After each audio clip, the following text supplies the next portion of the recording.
Bom, eu queria falar aqui de economia de emoção. Quem me conhece sabe que eu sou muita emoção e muito pouca economia, de um modo geral. Mas o ponto é que a emoção vem a ser a nossa próxima ou futura, ou para alguns já é hoje, a moeda de troca para tudo. Isso seja a nível pessoal, profissional. E eu acho que é realmente isso. A gente chega hoje a um estudo que já diz que 80% das nossas decisões, quaisquer que elas sejam, são feitas pela emoção. Isso é muito importante a gente considerar com qualquer projeto que a gente for abordar. Mas, para eu poder falar... Para eu poder falar aqui sobre economia da emoção, conversando com a nossa curadora, a gente falou, não, vamos começar do começo, falar um pouco do que você faz, para explicar como é que você chegou nisso.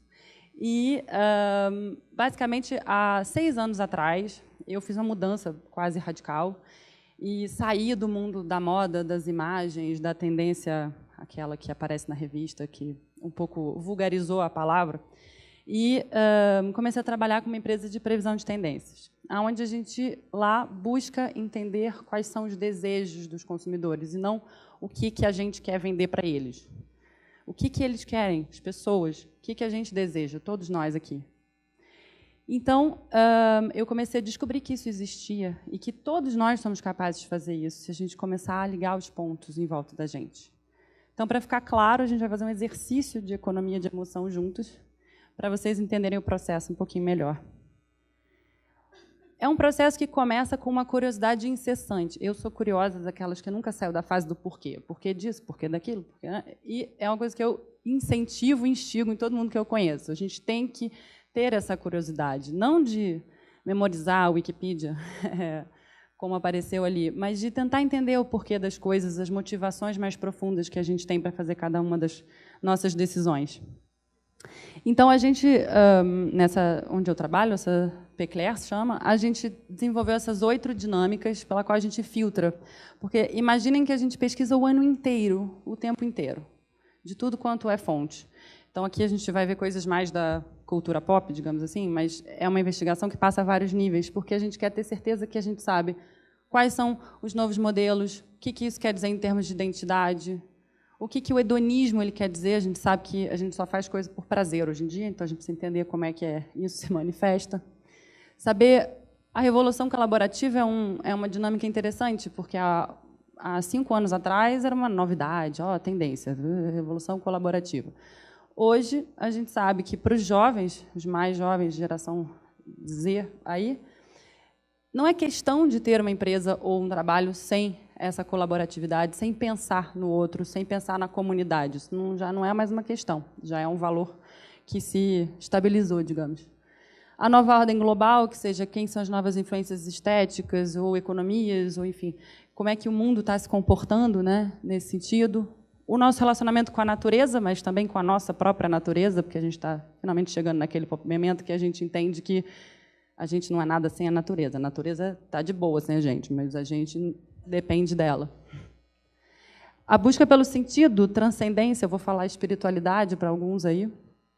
E é claro que tudo que é relacionamento com tempo e espaço, a questão da aceleração, a vontade de desacelerar, mas também tudo que tem tecnociências envolvidas. Então, a gente pega esses 8 valores e usa como se fosse uma peneira para poder, depois, brincar de ligar os pontos. A questão de previsão de tendência, eu brinco sempre, falo, é 50% intuição, 50% metodologia. Metodologia, cada uma tem a sua. A gente trabalha com semiótica, ou, como os gregos chamavam, semiologia, o estudo dos sinais.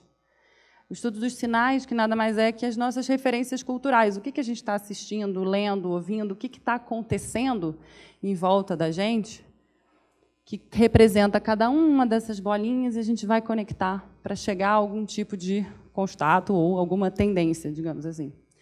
E a intuição é aquilo que vai deixar a gente seguro que é uma maçã, não é uma pera, né? A gente sabe. E o interessante da intuição, e a gente trabalha muito menos do que a gente devia, é que ela é meio como um músculo. Quanto mais você trabalha, mais ela fica forte, mais ela fica certeira, mais você consegue conectar esses pontos e chegar a conclusões que sejam construtivas para a sua vida pessoal, profissional, tanto faz. E aí aconteceu esse chamado em fevereiro de 2017, me ligaram e falaram, olha, a gente precisa fazer uma apresentação para apresentar em Nova York, para um público livre. E eu fiquei pânico no lago. Falei, o que eu vou falar para os Estados Unidos nesse momento, com esse contexto, com o que está acontecendo? Foi um processo super doído, aquele processo que você vai lá buscar, entender. E noites mal dormidas, e sonho no meio da noite do que eu ia falar, porque realmente eu fui perceber depois que esse medo todo era uma felicidade de fazer um trabalho sem brief, sem cliente, no final das contas, em que eu podia parar e pensar e falar, bom, o que eu gostaria de falar para essas pessoas, ou, no caso, para vocês também. O que eu posso trazer desse tanto de coisa que eu pesquiso? Eu tenho o prazer de trabalhar com uma equipe maravilhosa de artistas, filósofos, escritores, enfim, uma mistura de pessoas muito, muito rica. E, então, dei um passo para trás, que é o primeiro passo para dar antes de dar um passo para frente. Pensei, olhei, analisei toda a nossa pesquisa, e a gente já tinha começado a falar sobre a importância, né, do que a gente chama da economia dos afetos ou da emoção, dessa questão de falar com as pessoas através do emocional, buscar fazer essas conexões. Porque, se a gente entrar num contexto da juventude de hoje, todo mundo cresceu com crise, pós-caos, pós-dramas e guerras e problemas em volta da gente. E a gente ficou muito desconfiado. Ninguém acredita em mais nada. Não é à toa que, enfim, toda questão da verdade está em pauta hoje em dia. Mas isso fez com que confia-se muito mais na emoção. Porque nela a gente sabe o que a gente está sentindo, a gente sabe que tem alguma coisa acontecendo, a emoção ela passa pelo racional, ela não é só aquela sensação física, né, nem o sentimento, ela passa por uma... então, peraí, isso aqui me fez pensar e sentir dessa forma. E 3 dinâmicas que eu identifiquei, que eu puxei e construí essa apresentação, vieram e muito, muito complementares, né? A primeira fala de abraçar a pluralidade autêntica, ou seja, essa questão de a gente não quer mais ser isso ou aquilo, a gente quer ser isso, aquilo outro. Tudo isso faz parte da gente, não precisa abandonar uma coisa pela outra, né? Como foi falado aqui antes, virar um título, uma coisa que, não, eu sou isso. Não necessariamente.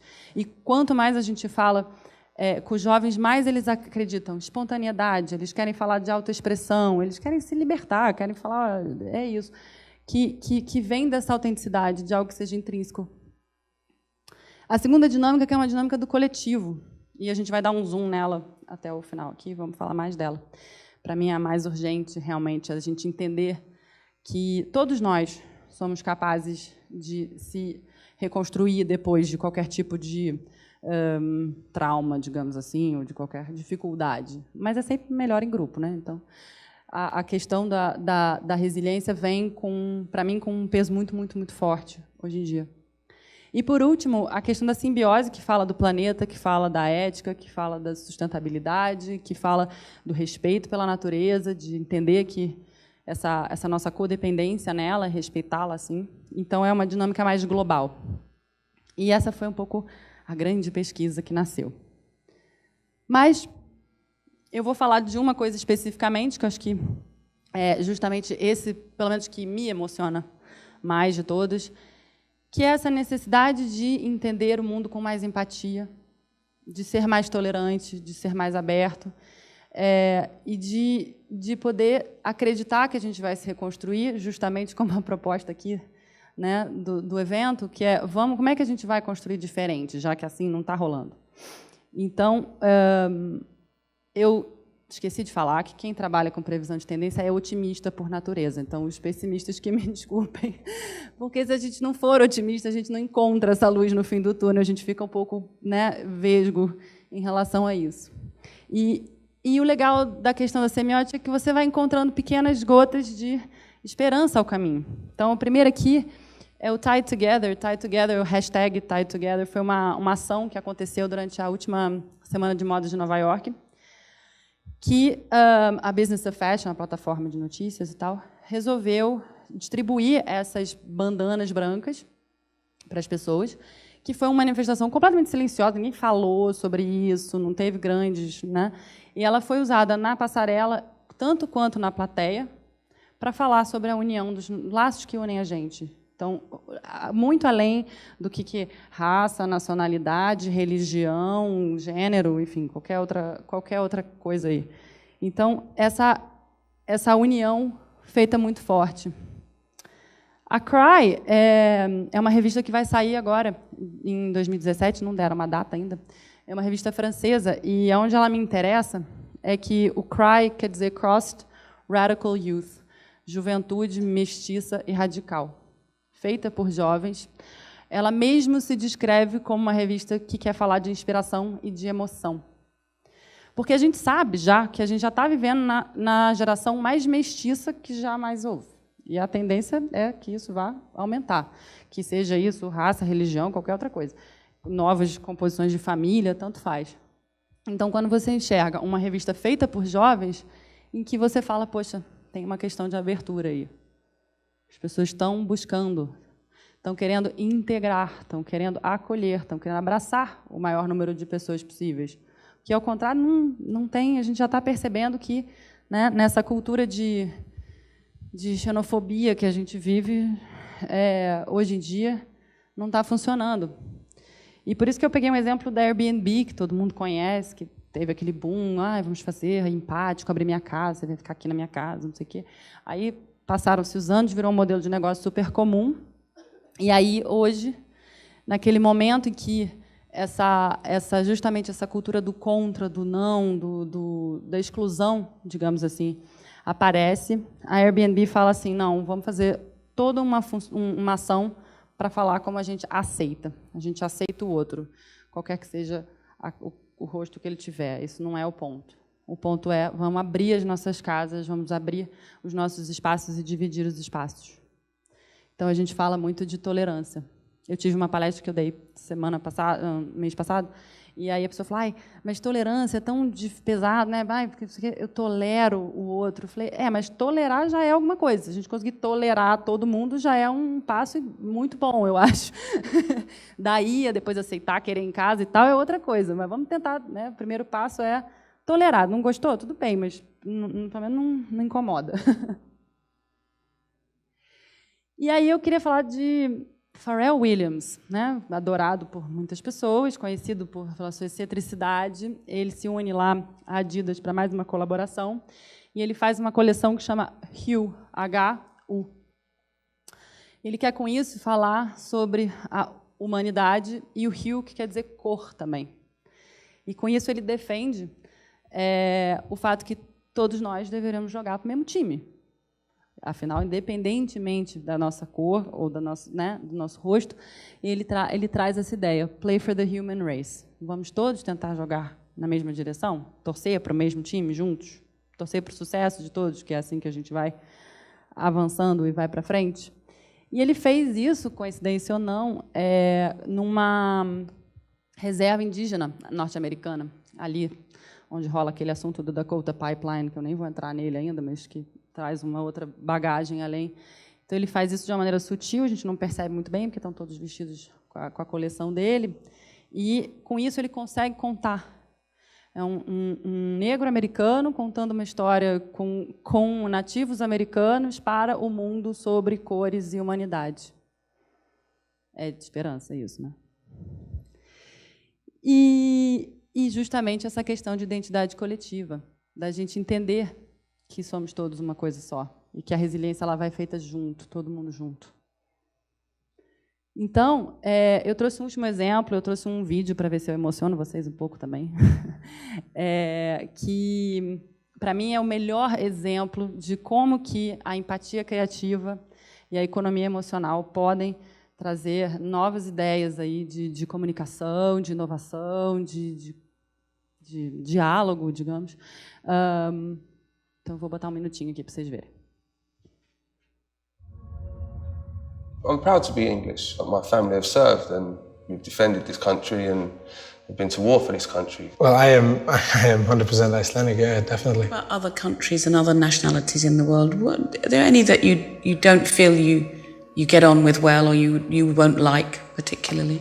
Particularly India and Pakistan, probably because of the whole, the conflict. How would you feel about taking a journey based on your DNA? What could you possibly tell me that I don't know? Right, the story of you is in that tube. What's it going to tell me? It's going to be, oh yeah, you're French, and wait, your grandparents are French. Solid Iraqi. So you ready to find out your results? Or you read it out to us? Whoa! Eastern Europe, Spain, Portugal, Italy, Greece. Are you sure these results are mine? I'm going to go a bit far right now, but this should be compulsory.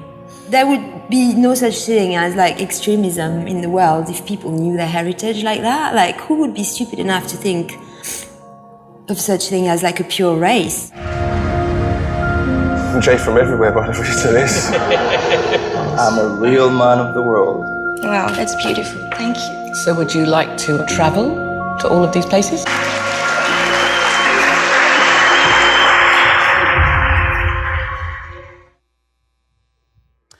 Ou seja, essa é uma agência de viagens, tá? Que fez isso. Bom, eu deixo vocês com uma das minhas poetas preferidas e pedindo para vocês espalharem a emoção por onde der, que eu acho que a coisa vai ficar melhor para todo mundo. Muito obrigada.